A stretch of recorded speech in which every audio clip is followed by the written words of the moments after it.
Hello everyone, this is Amir from Audio Science Review. If you watched my last video on the AudioQuest Niagara 1200 AC conditioner, I promised a more generic approach to figuring out if noise and distortion in AC line impacts the fidelity of our audio equipment. I wanted to do this project probably 3 or 4 years ago and went out and bought a bunch of equipment to do it, and just been busy ever since, and have not used I haven't tried to run this project, and the results even surprised me a bit, but it's very unique work, and I don't think anybody else has done this. So the heart of the system is this B&K Precision 9801. It's about a $2,200 device.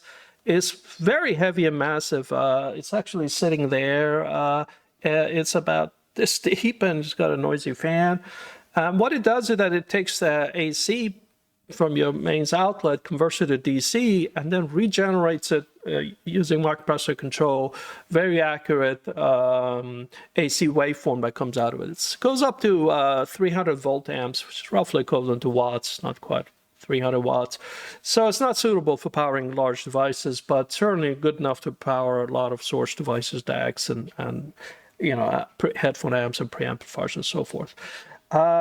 Parallel to that, there's another box in there from company PS Audio. They built this 20, 30 years ago and built quite a fame. It's at the P300.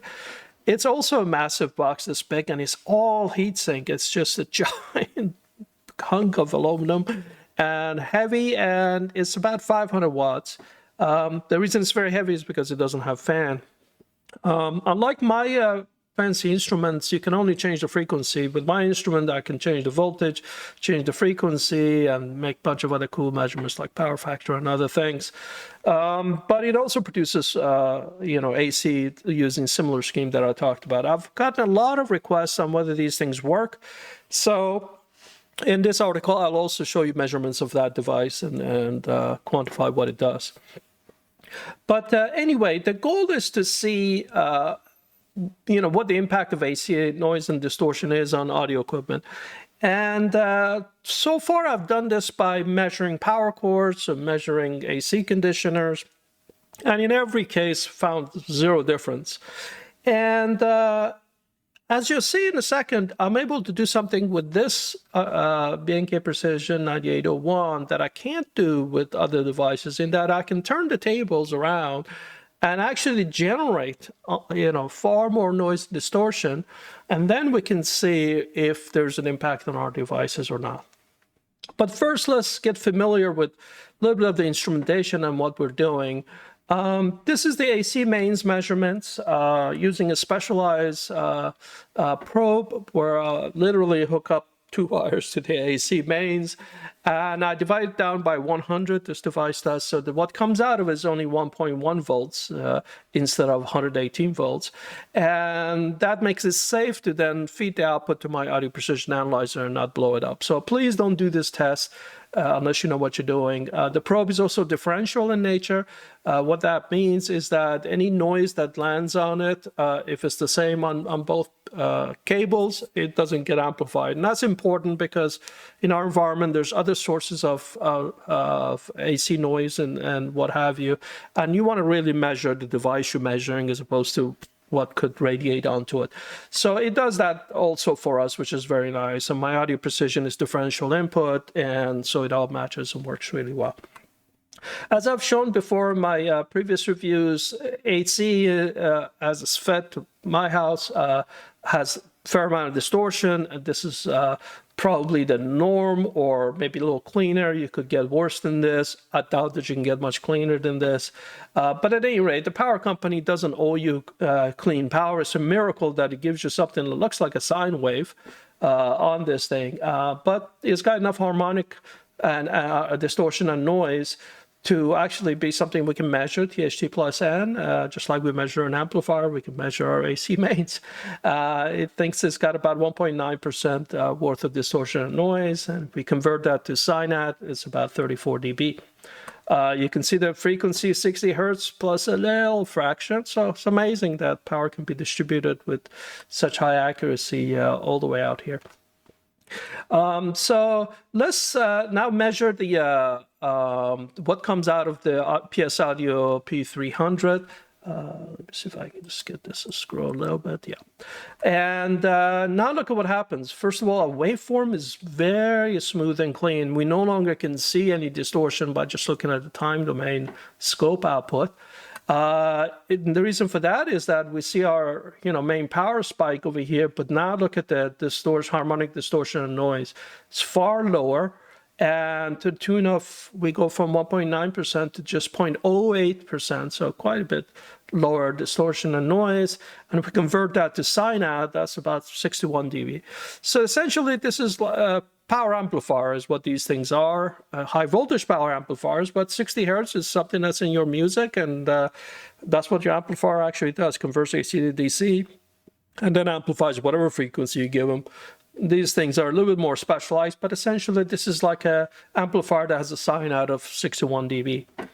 If I then measure the same thing, but this time with my BK Precision 9801 lab AC generator, I see a very similar result. This time to get a little bit more accuracy in my frequency and voltage, but that's not critical. THD plus noise actually drops to 0.05% from previous 0.08%. So it's, as a spectrum, it's cleaner spectrum, and sine out is about 64 dB. That said, that's because it has less harmonic distortion, but it actually has a little bit more rising noise in here in the, where it could be audibly more concerning. But really the two are one and the same. For the rest of these tests, I chose to no longer use the P300 from PS Audio. It's basically what my lab generator does, and then my lab generator has a trick up his sleeve that this one doesn't, and you'll see that in a second.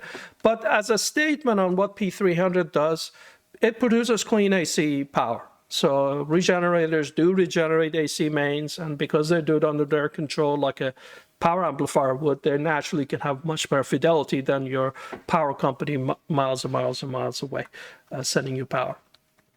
So let's get to the neat trick that my device can do, my lab AC generator can do. For testing purposes, it can simulate what a dimmer output would look like. The way dimmers typically work is that you have that go down here. We have our sine wave in here that would normally go into a light bulb, and the light bulb converts all this to heat and light energy. What they do is that they let the sine wave go on, and then at a certain point they truncate, they stop conducting, and they do it on each cycle. So you can program, depending on where you set the dimmer, you can program how much of that waveform is left alone, what part of it is chopped off. And you can see it in here. And this is programmable in the 9801. I just set it to a random 35 degrees. So 35 out of 360 degrees is set to have no output, and that's what this flattened section is. We see the waveform is somewhat deformed also, so its emulation is not perfect. But in this case, we want dirty power, and the dirtier the better. So there's a little bit of a step response and deformity over here produce incredible amount of AC mains distortion. Our THD plus N now is shot up to 18%, so way above our 1.8%, and our sine out has dropped to just 15 dB. So clearly we have boatload of noise and distortion now pumping out of the AC output of this generator. So the question now is, can this make an impact on our audio devices? Because now we've exaggerated it a lot. So before, if the effect was tiny, maybe we couldn't measure it. But now that we've hugely magnified the problem to a point where nobody has a power distribution has this kind of distortion at all, and yet we want to feed that into our audio equipment and see what happens. Do they survive it? Do they produce garbage? Do they do a good job? So I start again with, sorry, let me scroll back up. Okay. I start with my topping A90 preamplifier and feed it 4 volts, and 4 volts comes out, and measure noise and distortion, and is, as usual, produces extremely low noise and distortion, well below threshold of hearing. It's extremely clean by itself, as I've shown before, and that's a sign of a well-designed device. First, I hook it up to the B&K Precision with its much cleaner output. So I haven't used a dimmer mode yet. Remember, when the output of this B&K Precision is much cleaner than my mains power. Excuse me. And we see that there's no impact whatsoever. Whatever we saw, 117 dB SINAD, 117 dB SINAD. So going to the positive side, filtering more didn't do us any good. The device is just as good. And we've seen this before where I've, taken other devices to do AC mains filtering and shown that they make no difference. But now we can go the other direction and feed that horrendous AC mains, this heavily distorted AC waveform with all these harmonics and noise. Let's feed that to it and see whether it complains. Not only does it not complain, nothing changes in it. Not one hair is out of place. SINAD is still 117 dB and change. Same output, same everything. This device does not care what you've done to it. And naturally so. I'll explain a little bit more why it doesn't care. But basically, we see that there's no impact whatsoever. So it doesn't care if you make the AC cleaner or if you make it tons noisier and more distorted.